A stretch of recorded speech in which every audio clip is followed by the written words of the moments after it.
Tracy Wilde led Bible studies for congressional leaders on Capitol Hill. But 10 years ago, her faith was shaken to the core when her boyfriend unexpectedly passed away. Through months of grief and panic attacks, Tracy realized she needed someone to reach out to her, yet very few did. In her book, Finding the Lost Art of Empathy, Tracy inspires us to use what we learn from our pain to help others, and offers tips on connecting with people in a disconnected world. Well, Tracy is joining us for more on her story. And here you are, you've just decided to get married, and then 4 days later, tragedy happens. What happened? Yeah, I mean, it was an unexpected death, and I had driven him to the airport and said goodbye, even though that day we had talked about we were going to get married the following May.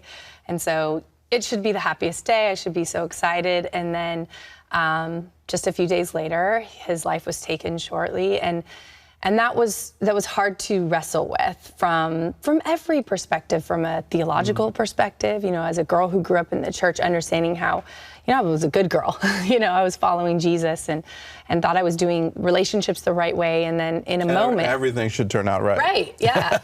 And I think that's I planned. Yes, and I think that's a struggle with a lot of believers, is that when tragedy or pain happens, we tend to look at those situations and get frustrated at God or lose a lot of our hope. But I remember the first prayer I prayed when I was able to muster up prayer was this: God, bring purpose from this pain and help me not get mad at you. Because I know it's easy to start to blame God, and but God just turned it around. You were, weren't you?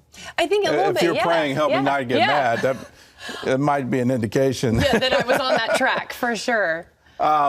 Did you ask God why? Sure. I mean, who doesn't ask why in those painful moments? And I think God's response to me always was just love, him just surrounding me, being there for me. I don't think we ever have the answers to the whys of our life. And as a believer, once again, that's the theological dilemma, is how do bad things happen to people who are following Jesus? We're the righteous, right? It shouldn't be happening to us. But I think... Well, Jesus promises it will happen. It will. To us. Yeah. But take heart. Take heart. Yeah, I've He's overcome the world. Yeah. And I think that is what the path led me to, was really discovering that God's a lot bigger than my perspective, and that in the midst of pain, it can burst with purpose. Did it make it worse that you didn't know? That I didn't know that he was going to die? Yeah. Yes and no, but in a weird way, I feel like God prepared me, because when I said yes, let's get married, I had this feeling for some reason that I still can't really explain. I remember dropping him off at the airport and thinking, I just said I would marry someone, which is any woman's dream, right? Girls grow up dreaming of this. But I had a feeling it was never going to happen. We were never going to get married. And now, you know, hindsight is 20/20. I think looking back, I think in a way the Holy Spirit was sort of preparing me in a way. You're going on a journey. Yep. One of the wonderful things about your book is that it tells us all what to do as friends to someone who's suffered an incredible loss. And let's go through, I guess, the bad things. Did somebody actually say to you, it's better that this happened before you were married and you had kids? Did that actually? Yes, absolutely. I got a lot of doozies. You know, people would say, oh, well, at least you weren't married and had kids, because then that would really be hard. And I'm in the midst of my pain thinking, but this is really hard. And I think we have to fight against that for people who are walking alongside those of our friends and family who are struggling, is not to try to give an answer for pain. You know, I didn't need answers. I needed comfort. I didn't need people to try to explain it away. And I think it was their attempt to be there wasn't necessarily the right thing to say. You know, what would be better is just being, I can't imagine going through this, but I'm with you and I love you and I'm praying for you. If there's anything you need, call me. That would have been a better response in my need, an hour of need, really. Did you find that some people avoided you?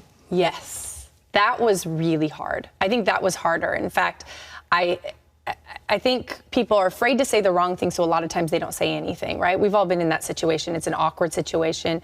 It was a sudden death. People didn't know what to do. I'm the pastor's daughter of the church. I'm sort of like the mascot of the church. You know, they all watch me grow up. You're supposed to be helping us. Yeah, and they don't know what to do. So instead, I remember walking down the hall of our church, and people who had known me my whole life just walked right by me, didn't make eye contact with me because they didn't know what to say. And so I think we forget that we need to be there for people. What should they have said? You know, all they would have needed to say is, I'm sorry, I'm here for you, I love you, give me a hug. Really nothing more. Because once again, it's not answers that I needed from people. I knew people couldn't give me the answer for my pain, but I certainly didn't want to feel alone. And I already was feeling like I was drowning in isolation. And I was feeling more alone when the people... You didn't want to be cut off. Yeah. You didn't want to be the pariah. Exactly. You know. Please reach out to me. Please let me know. Let me know you see my pain. Right. Be aware. That I'm right here. I'm right in front of you. I'm not invisible. Yeah. Let me know. Yeah. And just let me know you care. Yep, exactly. And you say there's a difference between empathy and sympathy. What is that? I think sympathy is great. I think we need to have sympathy. We need to send people a sympathy card. We need to send them a text. We need to send flowers. All those things are great things, you know? But empathy, I think, is more action. It's really love in action. It's taking sympathy and working through it in more tangible ways. And it's getting inside someone else's world and in their pain, and it's staying there. Yeah. Like I use the analogy. Sit with you in your pain. I'm gonna sit with you at the hospital while you're waiting for that doctor's report. I'm gonna sit with you. I'm gonna hold your hand. I'm gonna talk to you. I'm gonna pray with you. And when you get the good or bad diagnosis, I'm gonna walk this out with you. Because sympathy is more like, I'm gonna say something real quick and it makes me feel good.